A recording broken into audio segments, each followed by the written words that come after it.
Frazzeldow's Horribly Dreadful Tales. The Sprite. Chapter 4. The sad fox began her tale. Once there was a powerful wizard who sat at the right hand of a great king, and together they led their people to great peace and prosperity.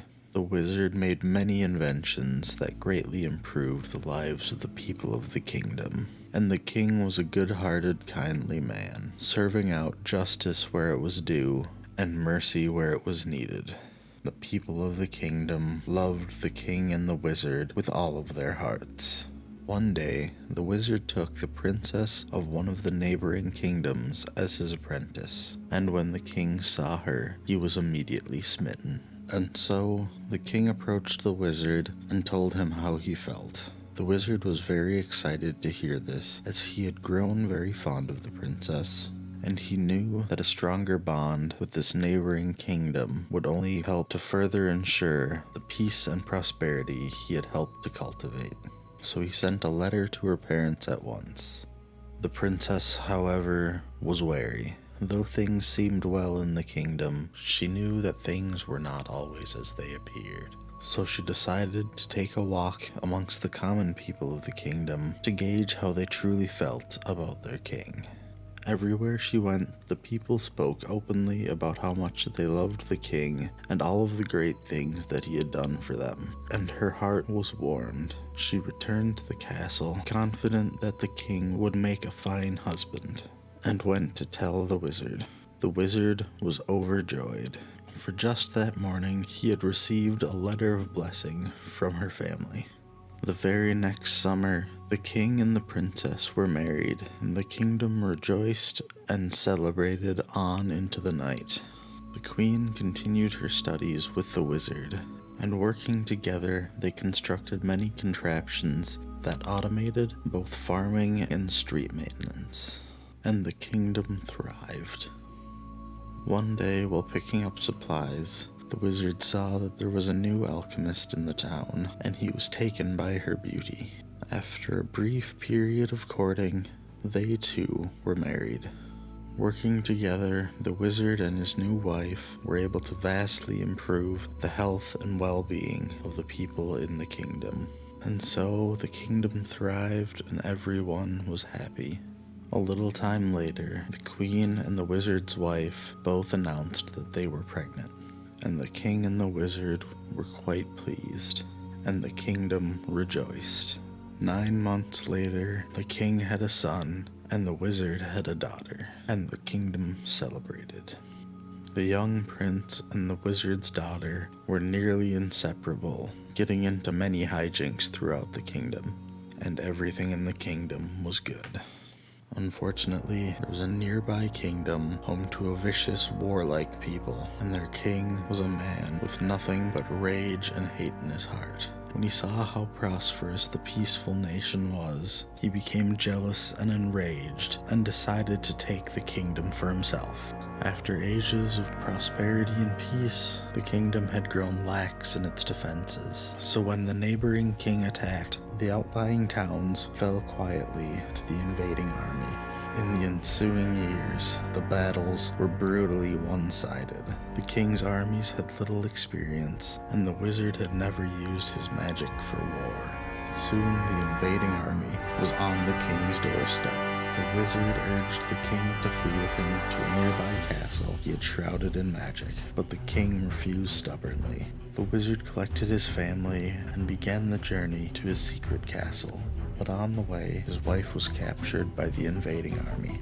The wizard wanted to go back for her, but his daughter tugged at his hand, and he knew he had to get her to safety. After a time, the wizard ventured out to see what remained of the kingdom he had helped create, but everything had been destroyed. The wizard made his way to the castle, but it too was nothing but rubble, and the wizard fell to his knees and wept. He wept for the kingdom he loved, the people he'd helped prosper, and for the dear friend he would never see again. After he had worked out all of the grief, there was nothing left but anger. About then, a patrol from the invading army happened upon him. "Don't you know?" one of the soldiers said. "The king has forbidden anybody from coming here." Anger burned like a fire inside of the wizard, so he reached out and sent that fire at the patrol and burned them to ash. Burning with rage, the wizard began his journey towards the neighboring kingdom, destroying every patrol he met along the way.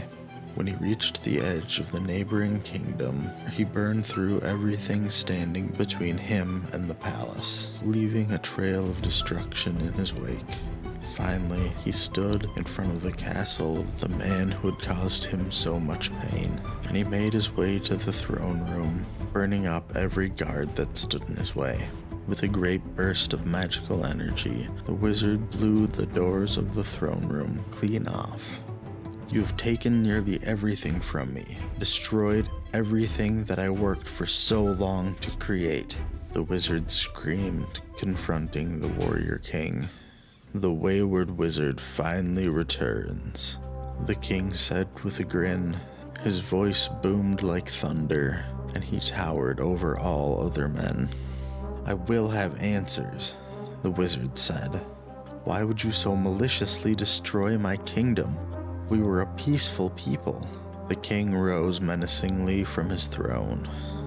Your people were weak, and yet they thrived.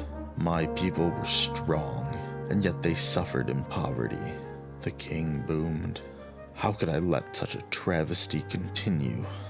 We would have gladly shared our accomplishments had you only asked, the wizard said in frustration. We accept no gifts, especially from such a weak people, the king said.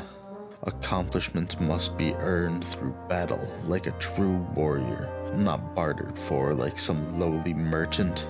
The king was furious now. Here was this frail man facing him defiantly. The wizard was at a loss for words. Never before had he met such a truly evil man. The wizard's mind was set. Such a man could not be allowed to live. Again the wizard pulled the rage from deep inside of himself and hurled it in a great fireball straight at the king. With quick reflexes that his size belied, the king pulled something from beside his throne and used it to block the fireball. Grabbing his great axe, the king lunged at the wizard, who just barely dodged to the side in time. A great battle ensued until finally the wizard bested the king and scorched him until there was nothing left but a pile of ashes. Scanning the room, the wizard's eye was drawn to what the king had used to block the initial fireball, and he saw that it was a body. The wizard cursed with disgust at a king who would use his own people as a shield. But when he rolled the body over, he stared in horror at his wife's face. That horrid king had kept her bound, sitting next to his throne. Sorrow and anger built inside of the king until he could no longer hold it inside, and a wave of magical energy burst from his body, destroying everything it touched. The wizard was left standing in a city of ashes. The wizard left then, back to his secret castle. The wizard locked himself away in his workshop, only seeing his daughter when she brought him food, until finally one day he emerged wearing a horrendous mask and handed his daughter a blank one. These masks will keep us alive forever, the wizard said. I can't bear the thought of losing you too. His daughter took the mask and held it for a moment, running her fingers over it. It's quite plain, isn't it? The daughter said. It will shape itself when you put it on, the wizard replied. So the daughter put the mask on, and it began to change and shape itself into a beautiful fox with a joyous laugh, and she absolutely loved it. We must celebrate, the wizard said. The daughter was shocked. They had lived in isolation for so long. The only person she had seen was the merchant who came through from time to time to bring them food. But who will celebrate with us? The daughter asked. Don't you worry about that, the wizard replied. The invitations have already been sent out. This place is such a mess, the daughter said. How will we ever get it ready for a party? Not to worry, my dear, the wizard said calmly. Come with me, I'll show you. And he took his daughter's hand and led her into the ballroom. The daughter stared in wonder. The room was immaculate, perfectly prepared for a party. Just then, a butler whom the daughter had never seen before brought in the first guests for the party. It was a couple who the daughter saw had already been given their own laughing animal masks, and the couple began dancing to music that didn't seem to be coming from anywhere in particular. As more guests arrived, the daughter began dancing and laughing along with them, and the party continued from days to weeks to years, with new guests arriving from time to time. And the daughter danced on joyously, while the wizard just stood aside and watched the party stretch on. After finishing the story, the sad fox just sat quietly and stared at the floor. That's the end of this chapter of Frazzeldow's Horribly Dreadful Tales. If you enjoyed it, please like, subscribe, and comment below. If you'd like just the written or audio versions of this story, you can find them at Wattpad and SoundCloud respectively. Links in the description below.